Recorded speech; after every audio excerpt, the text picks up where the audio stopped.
चलिए, तो अब हमें मौर्य वंश के कुछ महत्वपूर्ण प्रश्नों को पढ़ना है जो हमेशा पेपर में पूछे जाते हैं। चलिए, फर्स्ट क्वेश्चन है कि मौर्य वंश का संस्थापक कौन था। तो मौर्य वंश का संस्थापक जो है वो चंद्रगुप्त मौर्य है। कौन है? चंद्रगुप्त मौर्य जो है वो मौर्य वंश का संस्थापक है। उसके बाद जो है इसकी राजधानी कहाँ है? तो इसकी राजधानी जो है पाटलिपुत्र है। कहाँ है? पाटलिपुत्र है इसकी राजधानी है। किसकी सहायता से चंद्रगुप्त मौर्य जो है शासक बना?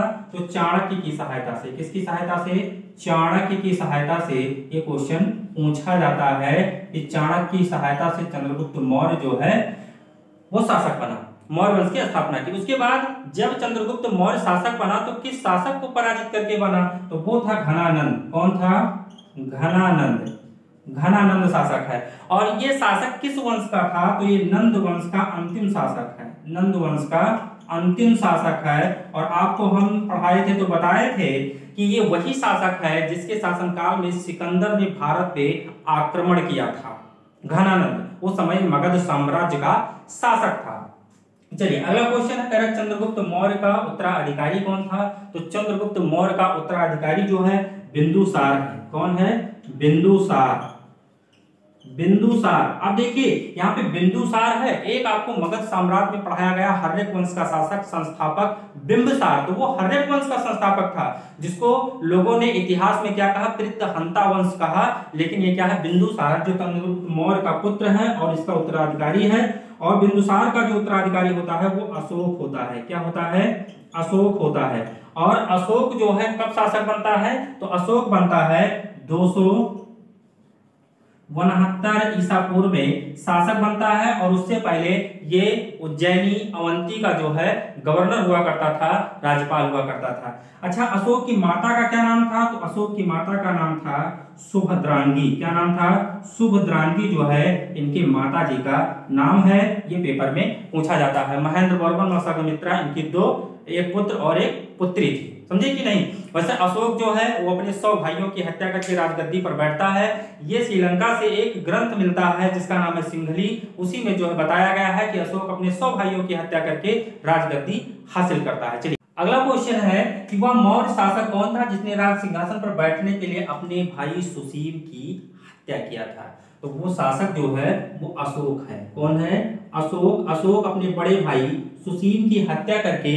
राजगद्दी पर बैठता है। वैसे अशोक जो है अपने 100 भाइयों की लगभग हत्या करके राजगद्दी हासिल करता है। ये जानकारी कहां से मिलती है? तो ये जानकारी मिलती है सिंघली ग्रंथ से। कहां से मिलती है? सिंघली ग्रंथ से मिलती है जानकारी कि 100 भाइयों की हत्या करके अशोक राजगद्दी पर बैठा था। उसके बाद देखिए कि अशोक का शासनकाल, ये शासक कब बना? तो ये शासक बना है 269 ईसा पूर्व में। 269 बीसी में ये शासक बना है। अगर बात किया जाए अशोक का पुत्र, तो अशोक का जो पुत्र है वो महेंद्र है। और यही महेंद्र आप बाद में देखते हैं कि श्रीलंका में बौद्ध धर्म के प्रचार प्रसार के लिए जाता है। तो अगर क्वेश्चन पूछा जाए कि अपने पुत्र महेंद्र को कहां पे बौद्ध धर्म के प्रचार प्रसार के लिए भेजा, तो श्रीलंका में भेजा। और पुत्री का क्या नाम है? तो अशोक की पुत्री जो है वो संघमित्रा है। क्या नाम है? संघमित्रा जो है ये इनकी पुत्री है। किसकी? अशोक की।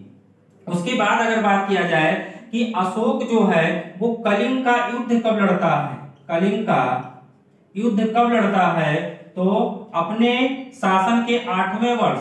तो 8वां वर्ष जानते हैं कब होगा?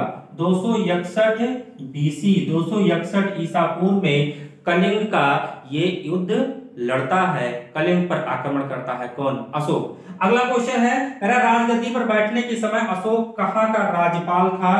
तो ये था अवंती का। कहाँ का? अवंती का राज्यपाल हुआ करता था, अवंती। और अवंती किसका पुराना नाम है? तो ये है उज्जैन का। किसका है? उज्जैन का। उज्जैन का पुराना नाम अवंती है। उज्जैन किस नदी के किनारे बसा हुआ है? तो ये भी नोट कर लीजिए, क्षिप्रा नदी के किनारे उज्जैन बसा हुआ है।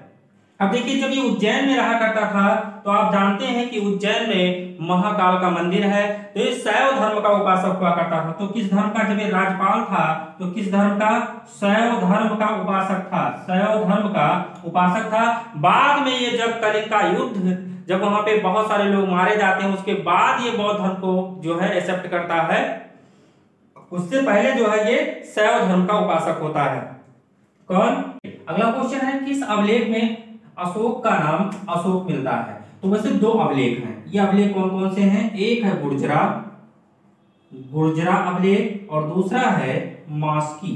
ये दोनों अभिलेखों से अशोक का नाम अशोक मिलता है। क्या मिलता है? अशोक का नाम अशोक किन अभिलेखों में मिलता है?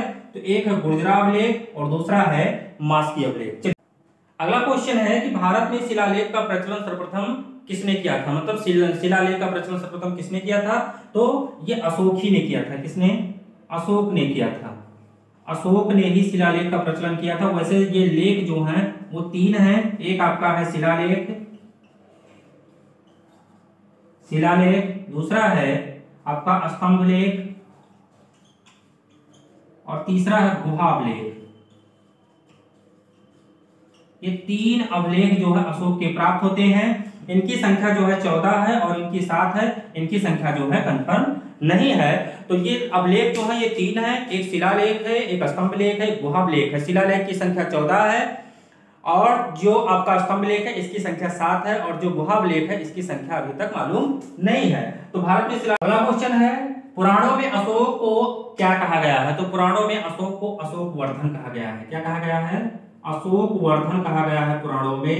ये क्वेश्चन बहुत बार पूछा गया है और किसी भी परीक्षा में पूछा जा सकता है। तो इसको नोट कर लीजिए कि अशोक को पुराणों में क्या कहा गया है? तो इसे अशोक वर्धन कहा गया है। अगला क्वेश्चन है सम्राट अशोक का आधिकारिक नाम क्या है? एक इसका राष्ट्रीय नाम था, एक इसका ऑफिशियल नाम था। तो ऑफिशियल नेम की बात करें तो इसका आधिकारिक नेम जो था वो क्या था? प्रियदर्शी था। क्या था? प्रियदर्शी था। ये प्रियदर्शी जो है ये इसका आधिकारिक नाम था जो आपका आधार कार्ड में होता है। आधार कार्ड वाला जो नाम होता है वही आपका बैंक में होता है, वही आपका स्कूल में होता है, वही आपका वोटर आईडी में होता है। तो यही है इसका आधार कार्ड वाला प्रियदर्शी था। और इसका एक राष्ट्रीय नाम था या राष्ट्रीय उपाधि भी कहा जा सकता है उपाधि। तो इसका नाम था राष्ट्रीय उपाधि जो है ये देव नाम प्रिय है। क्या नाम है? देव नाम प्रिय जो है ये इसके राष्ट्रीय जो है क्या नाम है? उपाधि है जिसका नाम है देवनाम प्रिय। अगला क्वेश्चन है कि अशोक ने कलिंग पर आक्रमण कब किया? तो अशोक की बात करें तो ये शासक कब बना था? तो शासक बना है आपका अशोक 269 बीसी में और इसके 8वें वर्ष, किसके? शासक बनने के बाद 8वें वर्ष जो है ये जो है कलिंग पर आक्रमण करता है। तो आक्रमण कब करता है? 261 ईसा पूर्व में जो है ये कलिंग पर आक्रमण करता है। कहां पे? कलिंग पे। और कलिंग की उस समय राजधानी कहां थी? कलिंग की तो राजधानी थी तोसली। कहां थी? तोसली। और किस शासक से इसकी लड़ाई होती है? तो वो होता है नंद राजा। क्या नाम होता है? नंद राजा इस समय यहाँ का शासक होता है कलिंग का।